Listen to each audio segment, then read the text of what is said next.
척추 수술이 이렇게 유행인가요? 유행이 되면 안 될 내용일 것 같은데요. 된다면은 환자분한테 전 수억 원의 가치가 있는 거라고 설명을 합니다. 자체로는 그 정도의 가치는 없다고 생각을 하고요. 안녕하세요. 세길TV 이대영입니다.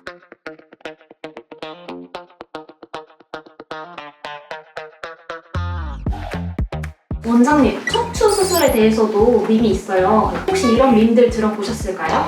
언니, 저는 이거 되게 처음 본 내용이고요. 척추 수술이 이렇게 유행인가요? 유행이 되면 안 될 내용일 것 같은데요. 허리가 구부정한 자세를 두고 밈처럼 세련되는 말인데요. 척추 수술비가 비싸니까 좋은 자세를 유지하라는 뜻에서 유행이 된 밈입니다.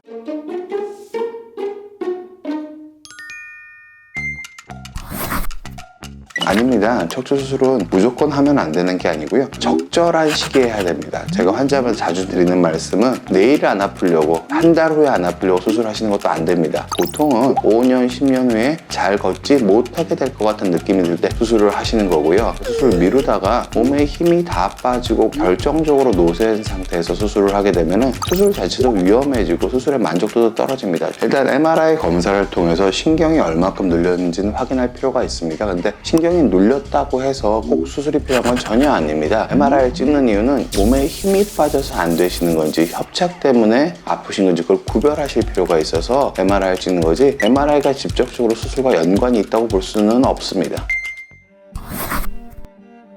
추세적으로 내 걷는 속도가 느려지기 시작한다, 활동량이 줄어드는 게 나타난다, 그러면은 고려해 보셔야 됩니다. 꼭 해야 된다는 뜻은 아니고요. 이게 협착이 결국 노화를 촉진하는 요소로 다가오기 때문에 내가 활동량이 점차적으로 줄어들고 우울해지고 입맛 없고 그런 게 허리 통증과 연관이 있다고 판단이 되시면 꼭 진료를 받아보시고 수술에 대해서도 고민해 보실 필요가 있으시고요. 두 번째는 내 자세가 달라졌다. 보통 협착이 진행하시면 점점 허리가 좀 숙여지는 경향이 많이 나타납니다. 가슴을 펴지 않으면 똑바로 서지 못하고 종아리랑 발을 이용해서 보폭이 줄어들면서 종종 걸음 형태로 걷게 되는 게 많이 나타나거든요. 그래서 보행 습관이 바뀌는 추세가 나타난다면 수술을 생각해 보실 필요가 있으시고요. 한쪽 다리가 한쪽 다리에 비해서 상당히 가늘어지는 경우는 되게 흔합니다. 다리가 가늘어지는 순간에만 통증이 있고 사실 그 가늘어진 다리가 유지되는 상태에서 오히려 통증을 별로 못 느끼시는 경우가 많거든요. 실제로 병원에 진료를 볼 때 보면은 양쪽 다리의 두께가 현격한 차이가 나시는데 잘 모르시는 분들이 꽤 있으세요. 그런 식으로 추세적으로 내 다리가 양쪽의 힘의 차이가 진행한다라는 판단이 들면 수술적 치료도 꼭 고려해 보셔야 합니다.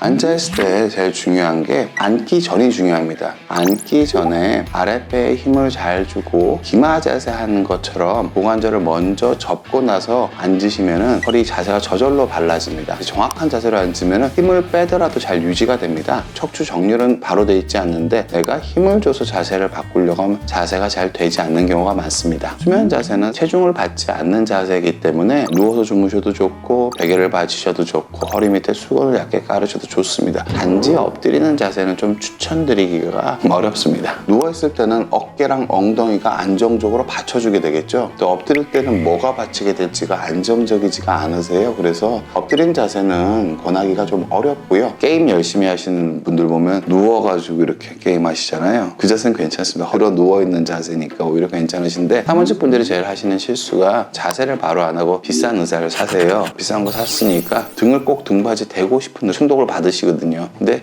등을 등받이에 대고 팔을 내밀면 등은 말립니다. 이렇게 되면 허리에 매우 안 좋거든요. 기본적으로는 컴퓨터를 작업을 하는 순간만은 등받이에서 내 등을 떼고 작업하시는 게 좋을 거라고 생각을 하고요. 아래쪽 허리를 동그랗게 말고 앉아 있다면은 허리에 과도한 압력이 들어가는 거기 때문에 아랫배에 힘을 잘 주고 기마 자세로 앉아서 그 힘을 그대로 유지하시려고 하시면 됩니다. 보통은 환자분들이 오해하시는 게 이게 어떻게 계속 힘을 주냐고 생각을 하는데요. 실제로 제가 힘을 주려고 말씀드리는 것은 코어 근육이고, 이 코어 근육은 호흡근입니다. 우리가 숨은 24시간 쉬잖아요. 그럼 아주 오랫동안 그 힘을 버티는 게 몸에서 별로 부담이 되지 않습니다. 근데 환자분들이 일반적으로 아랫배에 힘을 준다고 하면 겉근육에 힘을 주시기 때문에 오래 힘을 줄 수 없는 게 맞으세요. 호흡근에만 정확하게 힘을 주게 된다면 기본적으로는 아주 오랜 시간 편안하게 좋은 자세를 유지하실 수 있다, 이렇게 말씀드리고 싶습니다.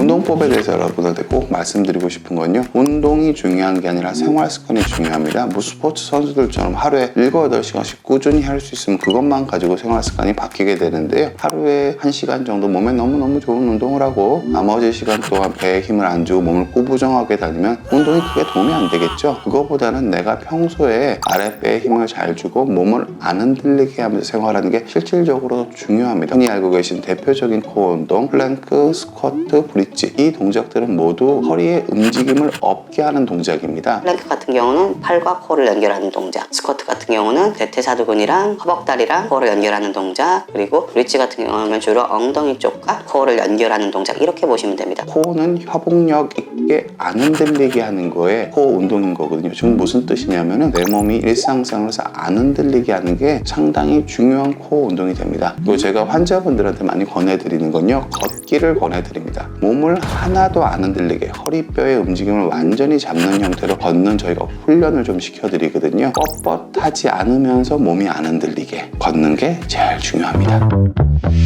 지금까지 척추 건강 정보에 대해서 다양한 정보를 알려드렸는데, 아랫배의 힘을 부드럽게 잘 줄 수 있는 습관이 든다면 환자분한테 전 수억 원의 가치가 있는 거라고 설명을 합니다. 수술 자체로는 그 정도의 가치는 없다고 생각을 하고요. 저희 병원 유튜브에 보시면은 어떻게 하면은 몸을 잘 관리할 수 있는지 되게 다양한 방법으로 접근되어 있는 영상들이 많으니까 꼭 참고해 주셨으면 합니다. 화면 상단에 연결하는 걸 몇 개 만들어 드렸으니까요, 그 가지 추천하는 영상들도 꼭 참고하셨으면 합니다. 감사합니다.